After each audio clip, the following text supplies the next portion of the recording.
এই মাত্র ফেসবুক থেকে আমি একটা অডিও স্ক্রল করতে করতে দেখলাম একটা অডিও। তো সেটা আগে আপনারা শুনুন, তারপর আমি বলছি এই সম্পর্কে।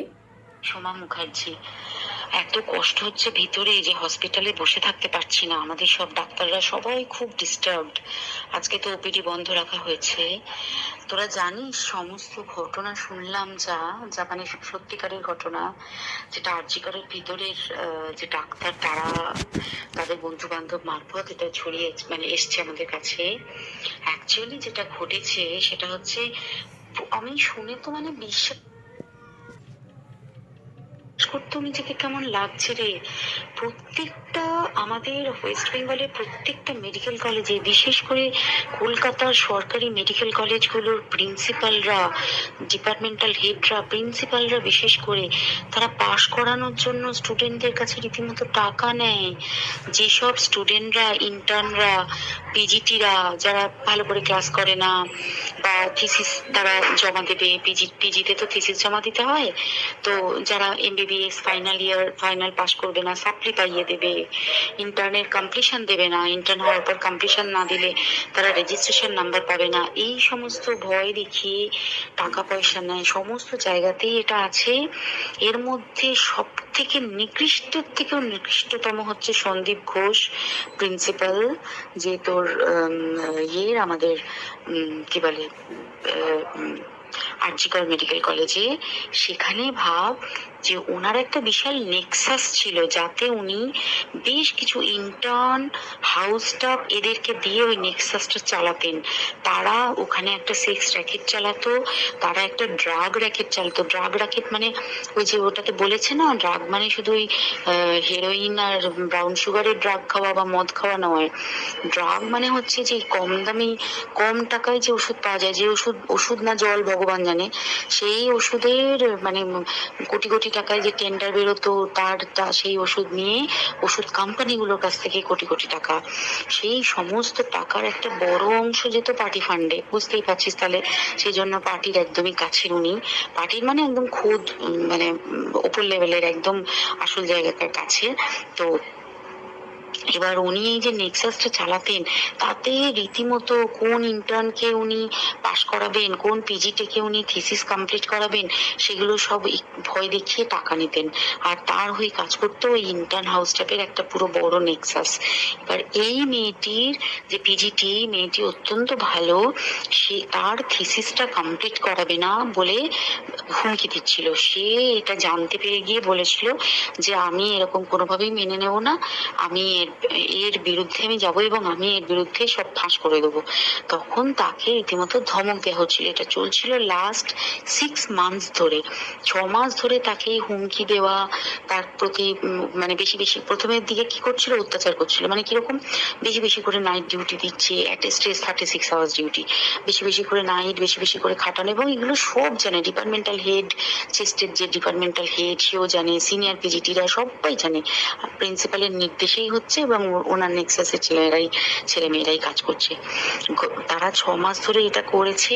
করার পরও যখন ওকে আটকাতে পারেনি, তখন কি করেছে, ওই দিনকে ওরা ঠিক করেছে, যে দিনটাতে এই ঘটনাটা ঘটেছে সেদিন কতখানি প্ল্যান্ড এবং গট আপ গেম দেয়। সেই দিন ওই ঘরে, ওই সেমিনার রুমে প্রত্যেক দিনই 4 তলার আরো অনেকেই যারা সিনিয়র পিজিটি বা জুনিয়র পিজিটি, তারা কিন্তু বিশ্রাম নিতে যেত, অনেকেই ওই ঘরে যেত। সেই দিনকে ও একা, ওকে বলেছে তুমি ঘুমিয়ে পড়ো, ওকে একা রেখে এসেছে। বাকিরা কাউকে যেতে দেয়নি, বলেছে ওই ঘরে আজকে ঘটনা ঘটছে, মানে কাজ হচ্ছে, ওই ঘরে কেউ যাবে না। ওই ঘরে সেই দিনকে ওর সাথে যখন খাওয়া দাওয়া করেছে বাকি 4 জন, সেই 4 জনের মধ্যে একটি মেয়ে পর্যন্ত ছিল। সে কিরকম মেয়ে চিন্তা কর, এরা ডাক্তার না জানোয়ার জানি না, আমি জানোয়ার বললেও জানোয়ারদের অপমান করা হয়, কারণ জানোয়ার সমাজে এরকম কাজ হয় না। তো ডাক্তার না কি আমি বলতে পারবো না। সেই ইন্টার্ন মেয়েটি আরেকটি ইন্টার্নের গার্লফ্রেন্ড, তো তার সাথে ওই পিজিটি মেয়েটি প্রচুর ঝগড়া হয়েছে। ঝগড়া হওয়ার পরে তারা তো হুমকি টুমকি দিয়ে চলে গেছে, দিয়ে তারা বলেছে তুমি ঘুমো। এবার ও তো জানে না, ভালো মনে শুতে এসেছে। তারপরে তারা গিয়ে মদ টদ খেয়েছে, 7-8 জন মিলে চড়াও হয়েছে। এবং তোরা জানিস যে প্রথমে তার হাত দুটোকে দুপাশে 2 জন ধরে রেখেছে, এবং সেই কাজে সেই মেয়েটিও সাহায্য করেছে, ইন্টার্ন মেয়েটি। 2 জন ওকে পা দুটোকে টেনে জরাসন্ধর মতো ছিঁড়ে ফেলেছে, মানে ছেঁড়া টেরার মতো করে টেনেছে, যাতে পেলভিক বোন ভেঙেছে, গলার বোন ভেঙেছে, মানে কি বিপর্যস্ত, মানে বিধ্বস্ত, কি নৃশংস অত্যাচার করেছে। ওকে উল্টো দিক করে শুয়েছে, পিঠের ওপর দিয়ে বুট পরে হেঁটে গেছে, মাথাটাকে এমন থেতলেছে যে মানে স্কাল ফাল রাপচার হয়েছে। এই সমস্ত করার পরে শ্বাসরোধ করে তাকে মেরেছে। মেরে তারপরে আরো যেটা আরো ভয়ঙ্কর, যে একটা মৃত মানুষকে মিনিমাম ডিগনিটি দিতে জানে না, তারা নিচে এসে দেখেছে ওই সঞ্জয় তখন বসে মদ খাচ্ছিল অন্য আরো গ্রুপ ডিস্টার্বদের সাথে। সঞ্জয় ছেলেটা হচ্ছে তার কাটা সঞ্জয় বলতো ওরা, ওকে বলে ফল গাই, মানে ওর একটু ওইসব আলুর দোষ আছে। ও যত্রতত্র যখন তখন প্রস্টিটিউট এলাকায় যায়। এবার দেখেছে যে একে দিয়ে যদি একটা রেপ করিয়ে দিতে পারি তাহলে ঘটনার মোড়টা অন্যদিকে ঘুরে যাবে। এইবার ওকে বলেছে, যা সেমিনার রুমে তোর জন্য রেখে এসেছি, যা তুই এবার গিয়ে কাজ করে দিয়ে আয়। ও এসে ওই ডেড বডিকে রেপ করেছে, যাতে তার ভ্যাজাইনাতে সিমেন্ট পাওয়া যায়। কেমন সকলেই অডিওটা শুনেছেন, তো এবার আপনারাই বলুন মেয়েদের স্বাধীনতা কোথায়? যেখানে দেশের মুখ্যমন্ত্রী একজন মহিলা, সেখানে মেয়েদের কোনো স্বাধীনতা নেই। আজও তাদের পোশাক নিয়ে তাদেরকে জাজ করা হয়, তাদের কোনো সেফটি কোনো ব্যবস্থা নেই।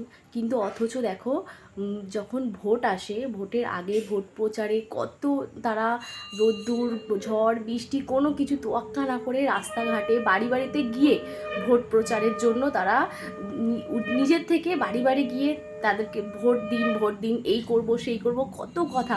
কিন্তু দেখুন আজকে যখন এত বড় একটা দুর্ঘটনা ঘটে গেছে, সারা দেশ জুড়ে প্রতিবাদ করছে, সেখানে ওনাদেরকে একটা বারের জন্য কাউকে পাশে শুধু তারা থেকে তারা কি তখন এর বেলা কি তখন রাস্তাঘাটে এসেছে?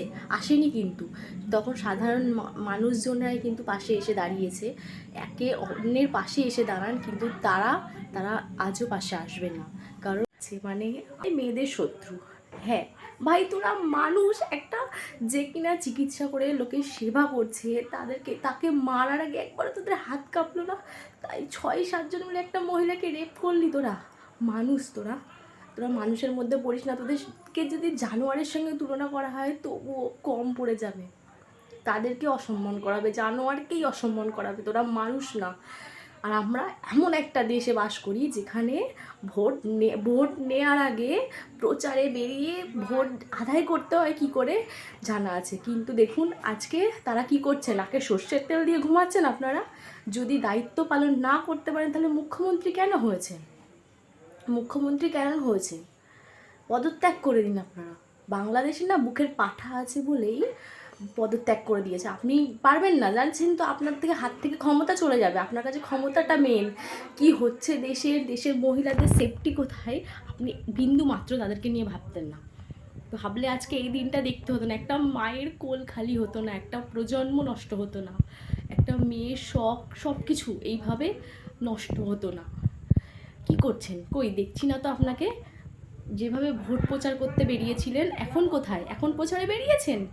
ন্যায় বিচারের লাভের জন্য বেরিয়েছেন? বেরোনি, কারণ এখানে তো আপনার কোনো লাভ নেই।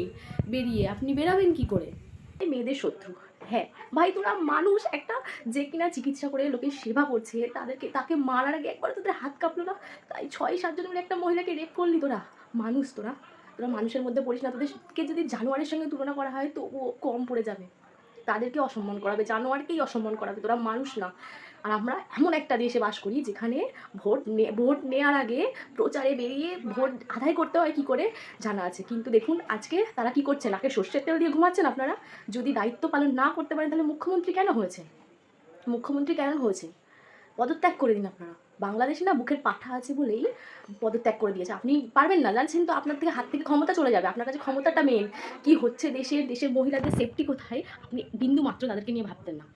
ভাবলে আজকে এই দিনটা দেখতে হতো না, একটা মায়ের কোল খালি হতো না, একটা প্রজন্ম নষ্ট হতো না, একটা মেয়ের শখ সব কিছু এইভাবে নষ্ট হতো না। কি করছেন? কই দেখছি না তো আপনাকে। যেভাবে ভোট প্রচার করতে বেরিয়েছিলেন, এখন কোথায়? এখন প্রচারে বেরিয়েছেন? ন্যায় বিচারের লাভের জন্য বেরিয়েছেন? বেরোনি, কারণ এখানে তো আপনার কোনো লাভ নেই। বেরিয়ে আপনি বেরাবেন কি করে? নিজেরাই ভালো না। আমরা ওই লক্ষ্মী ভাণ্ডার পাওয়ার লোভে বিক্রি হয়ে যায় আপনাদের কাছে, যে 500 টাকা 1000 টাকার জন্য আমাদের সম্মানটাকেও বিক্রি করে দিই। যদি তার বদলে আমরা প্রতিবাদ জানাতাম তাহলে আজকে এই দিনটা দেখতে হতো না।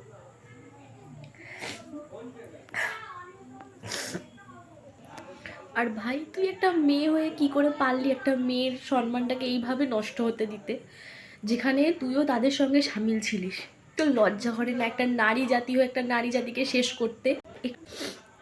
আপনারা কেউ চুপ থাকবেন না, ন্যায় বিচারের জন্য প্রতিবাদ জানান। এইভাবে চুপ থাকলে চলবে না, কারণ আজ ওনার সঙ্গে হয়েছে, কাল আমাদের সঙ্গে হবে না তার কোনো গ্যারেন্টি আছে? কোনো গ্যারেন্টি নেই।